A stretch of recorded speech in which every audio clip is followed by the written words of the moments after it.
Hi, welcome back. Zen Guitar discusses a series of 12 pitfalls, missteps that you might take on the path from the white to the black belt, traps that lie in waiting as you try and strive towards mastery. And 12 missteps are essentially different as he describes them, but there's a root cause to many of them, and that is our ego. Now, he doesn't suggest in some sort of trope-like mystical Eastern view that we should be completely free of ego. We need an ego. That's what gives us, a clarity, a clearly defined sense of self, who we are.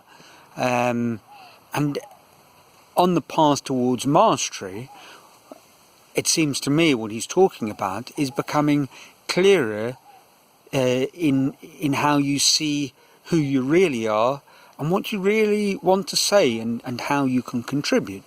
So we need to have a strong enough ego to do that, but not so strong that it gets in the way. And it can get in the way in so many different forms. Sometimes paradoxical. A lack of confidence, self-doubt. Perhaps that's something that stems from a weak ego.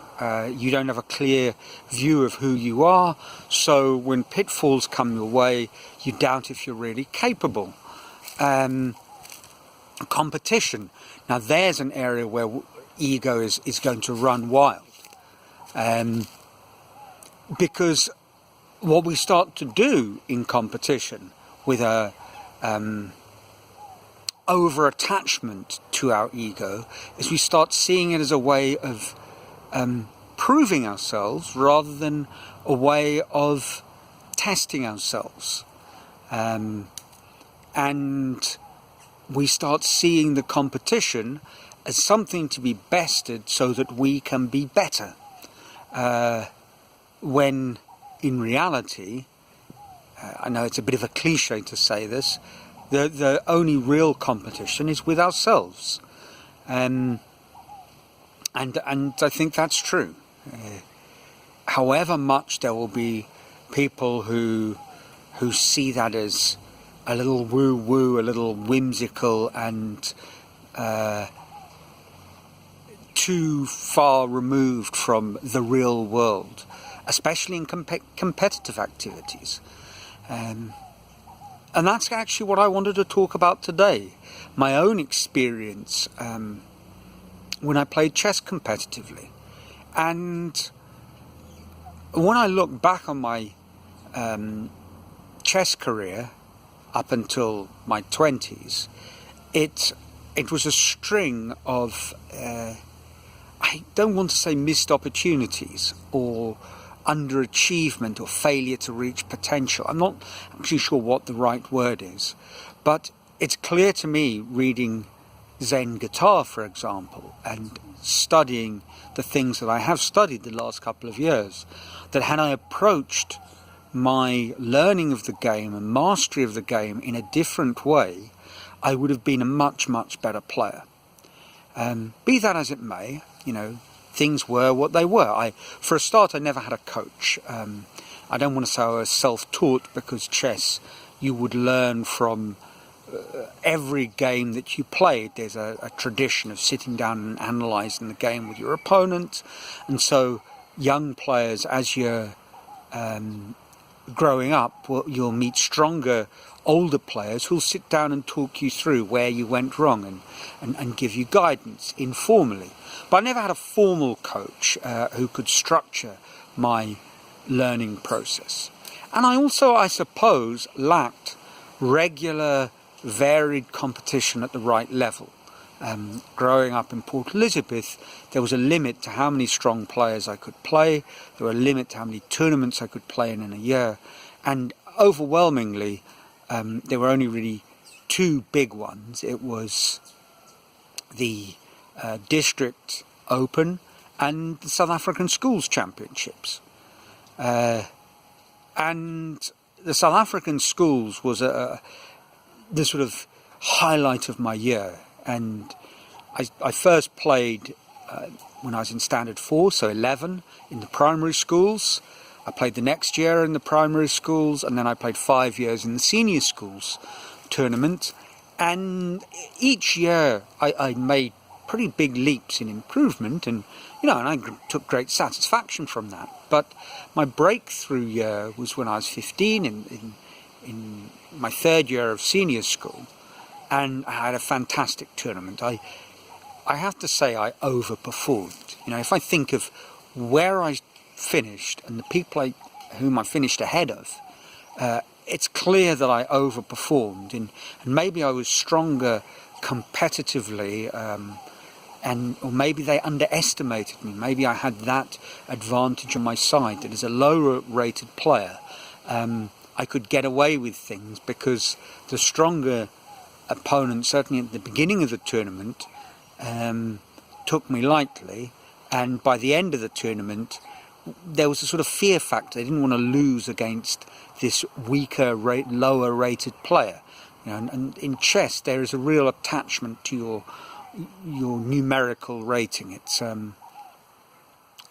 your sort of measurement of progress and improvement, and no little bit of ego involved in that.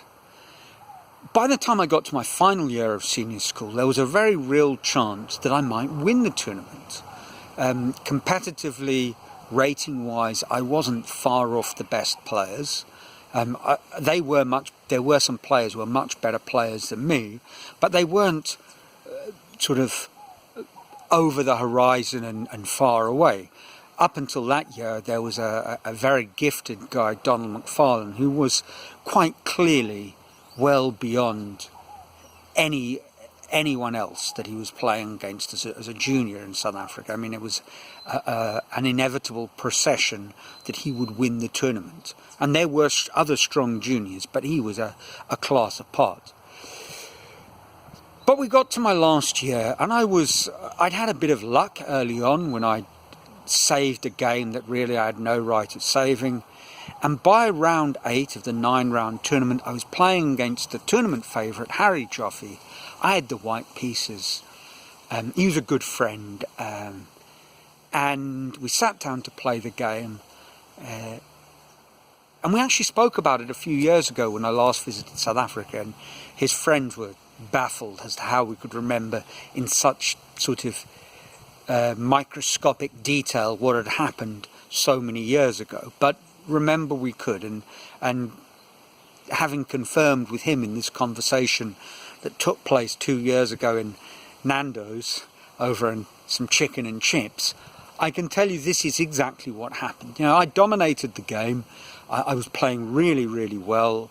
I outmaneuvered him, and he was playing a King's Indian, very sharp defensive structure against my Queen's Pawn opening, but I'd gained the advantage, and at a certain point I saw that I could make the pawn push c6, pawn to Queen's Bishop 6, that would trap in some as yet undeveloped pieces on his queen side, and trap them in. It would lock up the queen side, so these pieces simply had no way of ever getting out, so he would essentially play a piece down.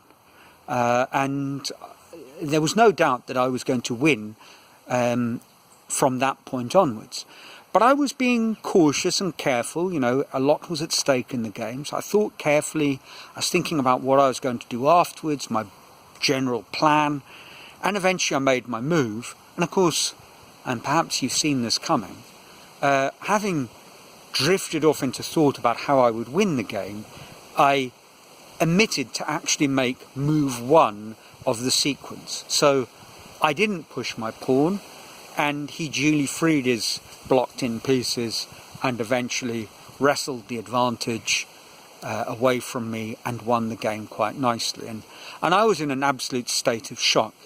And it was brought back to me on the weekend. My brother suggested I watch a really nice documentary, a bittersweet documentary about South African singer James Phillips, famous for not being famous. and it actually featured a shot of the Devonshire Hotel. And I remember that after not winning the South African schools and finishing second to Harry, we'd all ended up at the end of the tournament in the Devonshire Hotel having a beer, both of us wearing our customary hats. Mine a flat cap, his a sort of crickety type affair, not a peak cap. Anyway, there we were, we remained friends, but he gained the fame and glory, and I didn't drift away from chess, but after a few more reverses, and there were reasons for those, and probably the overwhelming one was that I never really sat down and studied seriously as I needed to. Everything was about winning or not winning, and quite quickly a sort of combination of a lack of practice, the often spoken about fixed versus growth mindset, and a fragile ego, fragile for whatever reasons. I suppose fragile because, and if I was to try and very briefly sum up why I had this attachment, it was because chess was a way, growing up, that I was able to assert myself. I was much better than everyone else in primary school. Quite quickly, I rose through the ranks, and it was a way that I could demonstrate my superior whatever, intelligence, call it what you will. Chess was associated with intelligence. I mean, it was entirely, on one level, a bit of an ego trip. And I liked it, and and I don't say that disparagingly about myself. It's a heady cocktail of ego and dopamine, and you get hooked, and I was hooked. And when I got to university, and I thought, well, now I'll really show my true potential, because I'd moved to Cape Town where the really strong players were hiding out. Well, of course I didn't, because I still didn't do the practice that was necessary, that the strong players had done. And quickly I found a very cunning way of masking that. I became the go-to guy for being very good at chess, but not one of the very best, and capable of playing a pretty good game of chess quite drunk. And within the chess circle, I was a happy-go-lucky guy. I was good enough that I could sort of hang out with the best players and be part of the sort of inner circle, as it were. But I was able to cuss across all the cliques and groups, and so chess served a whole array of purposes, social purposes for me. But I can't help but feel that I never quite got to where I could have. And then I moved to England, and the same period repeated itself, although I did start to practice and I did start to make progress, but no sooner had I made progress than I left England, went to Peru and gave it up altogether. I didn't find the Peru chess scene, although there was one. I just never fell into it. I started playing football and partying with my mates, and that was the end of chess. And we cut forward now to me, 2021, at the not so ripe old but getting there age of 54, and I've decided to stop actually finally practicing seriously. I have the time, I have the resources, I still don't have a coach, but technology has caught up, so I have what will do the part of a coach, and let's see where that goes. But I will do it in a Zen-like, results, non-attached kind of way. It will be an experiment and a path towards mastery of the game and of myself. So that's it for this week. As always, love to hear your thoughts, and trust you're well, your lives are filled with joy. And until next week, from a sunny Brazil, ciao.